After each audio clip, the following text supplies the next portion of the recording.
पिछले महीने भारत की अर्थव्यवस्था के लिए एक चौंकाने वाली खबर आई, जब डॉलर के मुकाबले रुपये की कीमत 75 रुपये के स्तर पर पहुंच गए।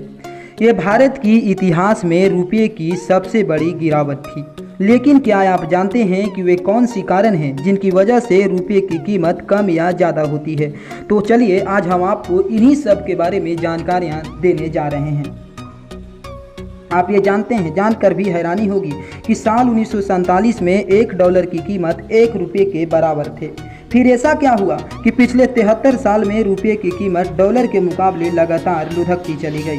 तो चलिए आपको फिर ले चलते हैं रुपये की उस जर्नी पर जो साल 1947 से लेकर अब तक ढलान पर है, और आपको बताएंगे उन कारणों के बारे में जिनकी वजह से किसी भी देश की करेंसी की कीमत कम या ज़्यादा होती है। और आप ये वीडियो देख रहे हैं यूट्यूब चैनल वैभव कुमार सक्सेना पर। तो चलिए वीडियो की शुरुआत करते हैं।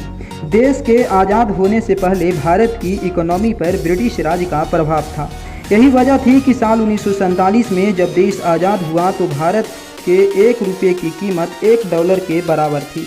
लेकिन भारत में आज़ादी के बाद आए राजनीतिक और आर्थिक बंटवारों के चलते रुपये की कीमत धीरे धीरे कमज़ोर होती चली गई। असल में आज़ादी के वक्त भारत पर किसी भी तरह की कोई कर्जा नहीं था, लेकिन भारत को आगे बढ़ने के लिए पैसों की ज़रूरत थी। लेकिन जब साल 1951 में भारत ने पहली पंचवर्षीय योजना लागू की तो भारत को विदेशों से कर्जों की ज़रूरत पड़ी, जिसकी वजह से भारत सरकार को पहली बार रुपये की कीमत को कम करना पड़ा। रुपये की कीमत को कम करने की मुख्य वजह थी फॉरेन इन्वेस्टमेंट को बढ़ावा देना और साथ ही साथ एक्सपोर्ट को भी बढ़ावा देना, ताकि फॉरेन रिजर्व को बढ़ाया जा सके। इसे एक उदाहरण से समझते हैं। भारत के रुपये की कीमत कम होगी तो अमेरिका में बैठा इंसान भारत से ज़्यादा चीज़ें खरीद पाएगा। यही कारण है कि एक्सपोर्ट को बढ़ावा देने के लिए कोई भी देश अपनी करेंसी की वैल्यू को कम कर देता है। आज़ादी के बाद भारत ने फिक्स एक्सचेंज सिस्टम अपनाया। इस सिस्टम के तहत सरकार तय करती थी कि भारत के रुपये की कीमत डॉलर के मुकाबले क्या रखी जाएगी। इसकी वजह से 1948 के बाद डॉलर के मुकाबले रुपये की कीमत $4.79 के आसपास हो गई थी। फिर आया 1962 और 1965 का जंग का दौर। साल 1962 और 1965 की जंग के बाद खस्ता हाल हुई भारतीय अर्थव्यवस्था को संभालने के लिए भारत सरकार ने फिर से एक मजबूरन अपने रुपये को डिवैल्यू करना पड़ा, जिसकी वजह से $1 की कीमत $7.57 पर पहुंच गया। असल में उस वक्त भारत को विदेशी मुल्कों से हथियार खरीदने पड़े, जिसकी वजह से फॉरेन रिजर्व में कमी आ गई, और इसी फॉरेन रिजर्व को जिंदा रखने के लिए भारत को फिर से अपने रुपये को डिवैल्यू करना पड़ा। साल 1971 में भारतीय रुपये का लिंक ब्रिटिश पाउंड से खत्म कर दिया गया और रुपये को सीधा डॉलर के साथ जोड़ दिया गया, जिसके बाद साल 1975 तक रुपये डॉलर के मुकाबले लुढ़क कर $8.39 पर पहुंच गया, और साल 1985 आते आते $1 की कीमत $12 तक हो गई थी। फिर आया साल 1991 जो भारत की अर्थव्यवस्था पर काफ़ी भारी पड़ रहा था।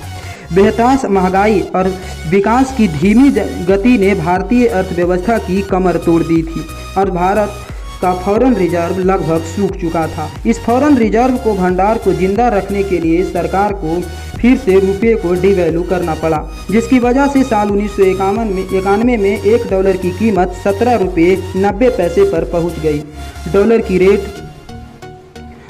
की रेट को स्टेबल करने के लिए सरकार की सभी कोशिशें जवाब दे चुकी थी, जिसके बाद सरकार ने साल 1993 में फिक्स एक्सचेंज रेट की जगह फ्लेक्सिबल एक्सचेंज रेट की पॉलिसी अपना ली। यानी अब डॉलर की कीमत बाजार तय करने वाला था।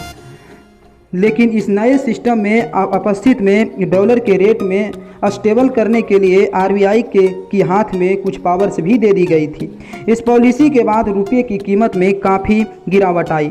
अब $1 के बदले $31.37 चुकाने पड़ रहे थे। इसके बाद धीरे धीरे रुपये की बाकी बची मजबूरी ने भी कम होती चली गई, और साल 2010 आते आते $1 की कीमत ₹45 पार कर चुके थे। इसके बाद डॉलर ने कभी पीछे मुड़कर नहीं देखा, और साल 2013 में $1 की कीमत ₹63 पार कर चुकी थी। और आज साल 2020 में मोदी सरकार पर आरबीआई की लगभग तमाम कोशिशों के बावजूद $1 की कीमत 75 रुपये तक पहुंच चुकी है।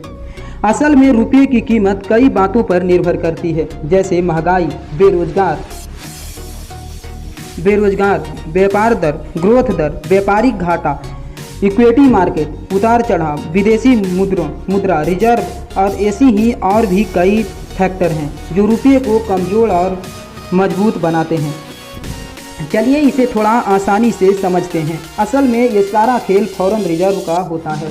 अगर किसी देश में फॉरेन रिजर्व मजबूत होगी और वही अगर उस देश में फॉरेन रिजर्व में कमी आती है तो उस देश की करेंसी की कीमत में भी कमी आएगी। फॉरेन रिजर्व जुड़ा होता है इंपोर्ट और एक्सपोर्ट से।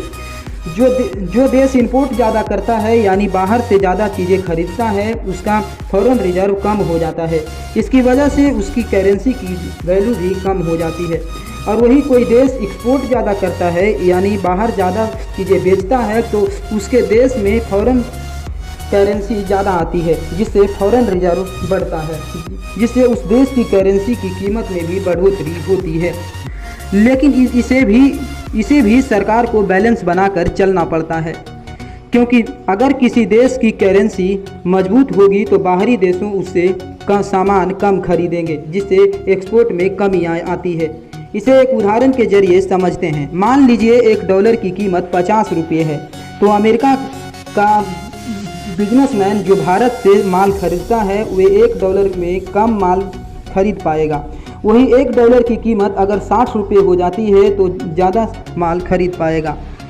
अब ये तो हुई इनपुट और एक्सपोर्ट की बात। अब बात करते हैं आरबीआई की इंटरेस्ट रेट की। अगर डिपॉजिट पर इंटरेस्ट रेट हाई होगा तो विदेश के लोग ज़्यादा इंपोर्ट करेंगे और वही इंटरेस्ट रेट कम होगा तो फॉरेन इन्वेस्टमेंट में कमी आएगी। दोस्तों, उम्मीद करते हैं ये किस्सा आपको अच्छा लगा होगा।